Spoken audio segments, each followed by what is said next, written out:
Hello, and welcome to VOW, Voices of Wisdom, the show that might not be for everybody, but everybody needs to watch this show. And I'm your host, Brenda Simmons. As always, I like to always give credit to and acknowledge LTV and the staff here in East Hampton. And there's just a great staff down here, and they're always very welcoming, and I'm inviting everybody to come down and check it out. Today we have a special guest, and I'm honored to have this person on the show today. We have today, as we know, we celebrate for this month, Women's Month. And I have an extraordinary woman on my show today. Gabrielle Kirk McDonald, or should I say Honorable Gabrielle Kirk McDonald, his distinguished career has spanned the globe.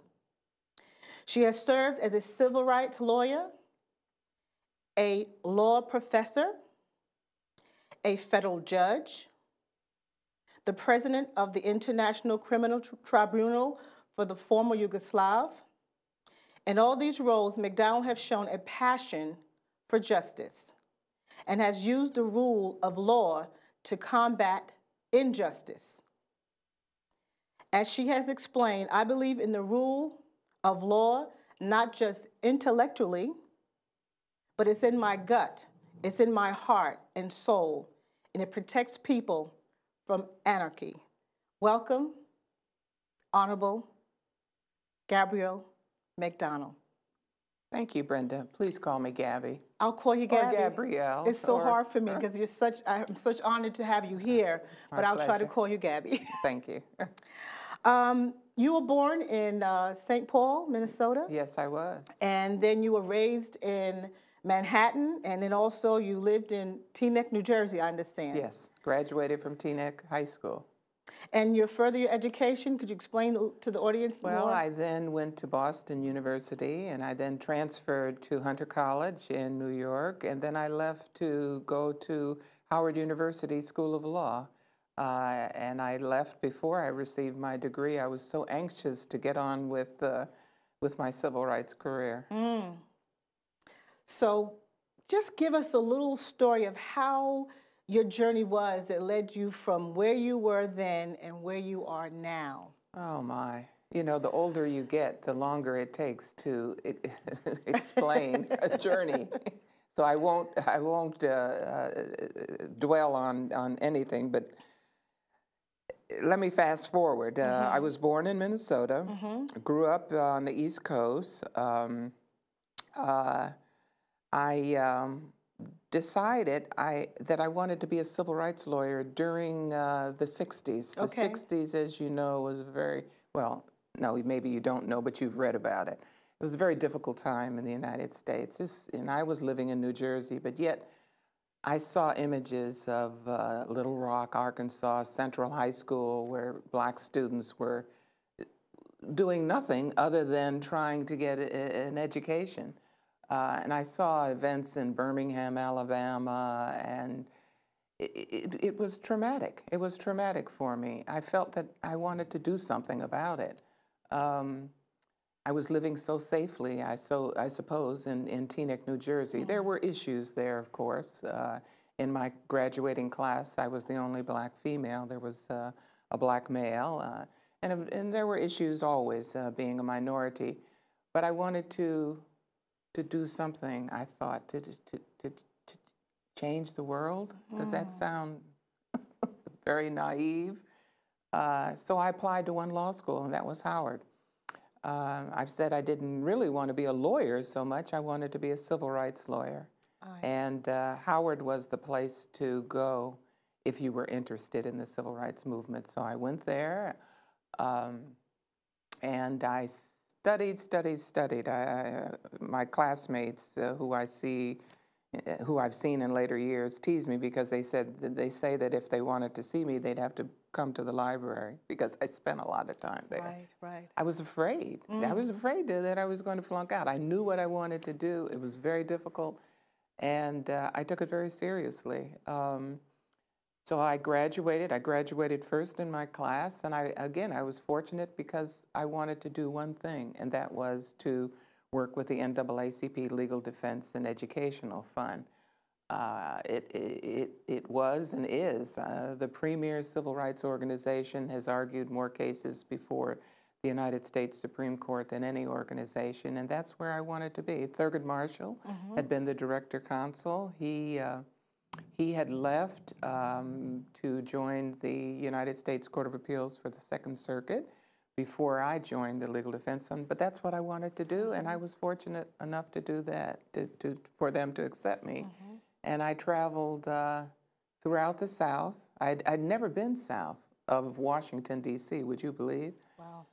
But I had seen a lot of what was happening on TV, and so I traveled the South working with lawyers in the communities, but I was a specialist in civil rights law, primarily employment discrimination cases, and so I went to Georgia and Mississippi and Louisiana and Alabama, Texas, and I would go in to help the local lawyer or to meet with community members who were having difficulties either trying to get employment or problems with their employment. And I would advise them, assist them in filing complaints and lawsuits, and then I would argue either in the Court of Appeals for the Fifth Circuit, which was in New Orleans, or take it to trial. So that's what I did. I was very young. As I see young people today, I say to myself, was I really that young? Wow. Wow. That's what I did. What was your experience, during that time? Because I do remember that time. I guess I'm older than you think I am. I mean, I am older than you think I am. I mean, it was during that time. I mean, you were a African American woman going to the South. Yes. So did you have any experiences there that you recall that was, I mean, I remember you talked about one incident. We'll talk about that near the end. Okay. But what was your experience with that, being an African American woman during that time and doing what you were doing? Was there any fear, I guess? Yes, there's fear, but I have so much respect for the people who lived there, the people who were victims of discrimination, and yet who stood up to the powers that be. Of course, there were issues. I remember once I was in Mississippi and I was driving. Actually, I was in Pascagoula, Mississippi, which is on the coast, and I was meeting with some people who were interested in filing a lawsuit against a major corporation there. And I was driven back by a civil rights worker who was white. And we were stopped. It turned out, allegedly, we were stopped only because there was a traffic stop. But they stopped us and interrogated us. And there were other issues as well. But I was never, I never had any physical problems. But it was a good experience. I mean, I felt fulfilled. I felt like I was doing what I wanted to do and why I went to law school. I felt I was making a difference. Sometimes I couldn't see it because I would appear before judges who weren't very friendly, to say the least. But I think I received my compensation from just looking at people who felt that I could provide them some assistance. I think that's profound, something what you said earlier about it was the people that want to stand up. Yes. And that would make you, I would think that would make you want to even fight even more for them. Yes, yes. For them want to have that right, or knowing they had the right. Yes, that's true, because laws alone, Congress passes a law, and I'm now referring to the Civil Rights Act of 1964, which became effective in 1965, and I guess I am dating myself, but that was the first Civil Rights Act that made unlawful discrimination by private employers on the grounds of race or national origin or gender. And so the law is one thing, and it's important to have the laws, but they have to be enforced. And it was a difficult time, and very, very courageous people who were willing to press the system because they believed deeply, you know, in the Declaration of Independence, even before the Civil Rights Act of 1964, that we're all created equal. So obviously most of the judges that you went before were white males? They were white males, yes. And some of them were not friendly, let's put it that way. Sometimes you could gain their respect, but most often, particularly on the trial level, they would rather that you have been somewhere else, and you could get that feeling. But you know what? I think I learned something about myself that stays with me today, and that is I rise to the occasion. It's almost as if I see a barrier and I'm emboldened, so to speak, to challenge it. So yes, it was difficult, and when I ultimately became a federal judge myself, because of that experience and other life experiences, I was determined that I would not be that way, that I felt that the federal courts were people's courts, and I called them people's courts.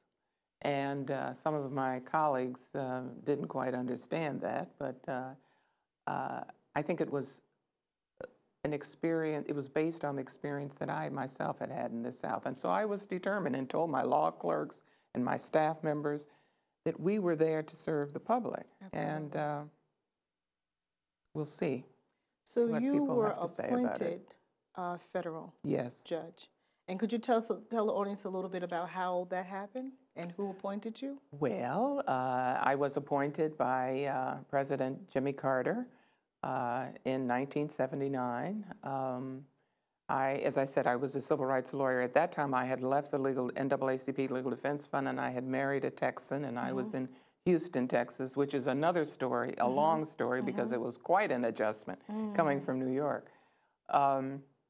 But when I went to Houston, I began to file civil rights cases just as if I was with the Legal Defense Fund. And I kind of got a reputation as being a Miss NAACP, because no one was really filing lawsuits against the major employers, major petrochemical companies, major steel mills. And I was just carrying over from my time being with the Legal Defense Fund. And I was contacted by Senator Lloyd Benson's campaign. He was the Democratic senator.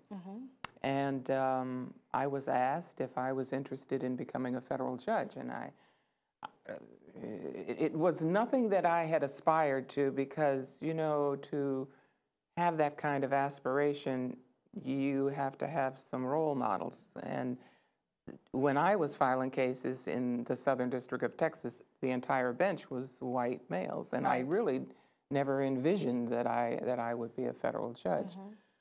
And so I was asked if I was interested, and I said, well, after all, I said, I'm 35 and black and a woman, should I be interested? And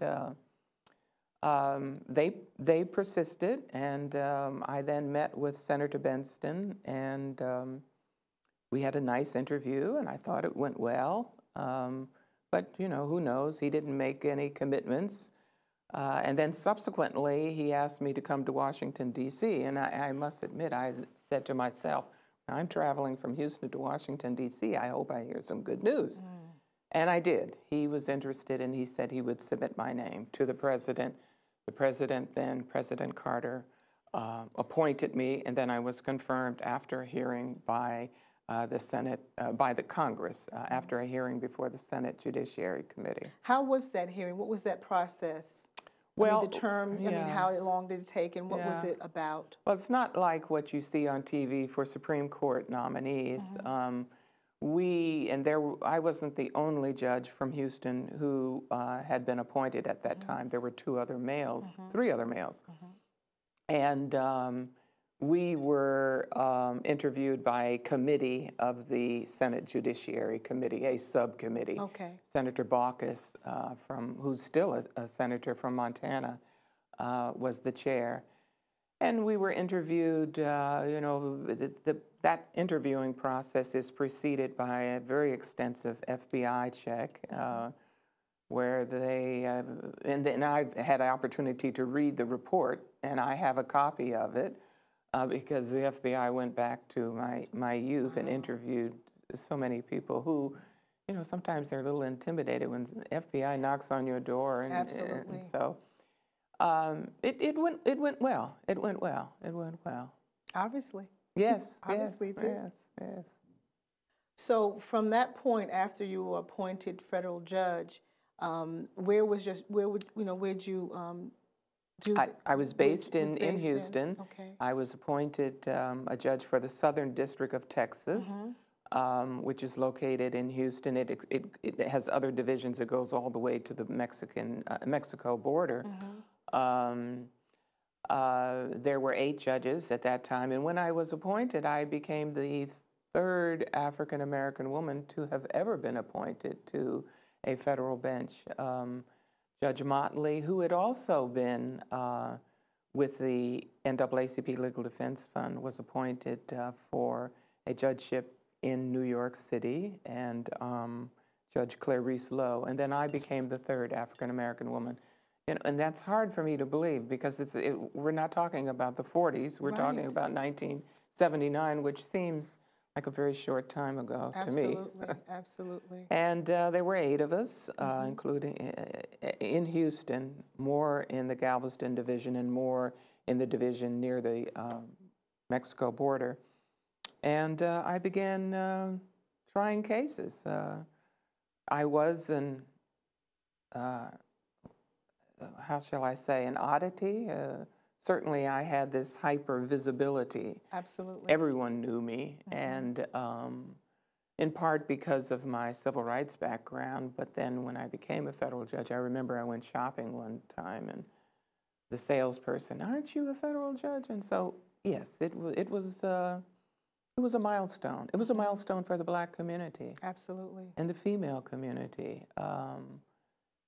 So it was quite an honor. I've always kind of liked pushing the system, and it was an adjustment for me. But I learned a lot, and I hope that I contributed something. I'm sure you did. I'm sure you did. In that position as federal judge, I know I want to go back just a tad and just talk about just maybe one story or one incident you had when you were a civil rights lawyer, and maybe I remember you told me a story about us. When I was at, yes, you know, as I said, being a lawyer, I respected so much my clients because they were the ones who were strong. They were the ones who lived in the community and had to continue to live in the community. Right. But I felt perhaps encouraged by their strength and their willingness to step forward, that I wanted to partake of the benefits of the Civil Rights Act of 1964. And one of the things, in addition to prohibiting discrimination in employment, it prohibited discrimination in public accommodations. So I went to a hotel in Birmingham. We normally stayed at the Gaston Motel, which was Black-owned, but I decided the Civil Rights Act of 1964 is the law. Why can't I? So I went to the Parliament Hotel, was the name of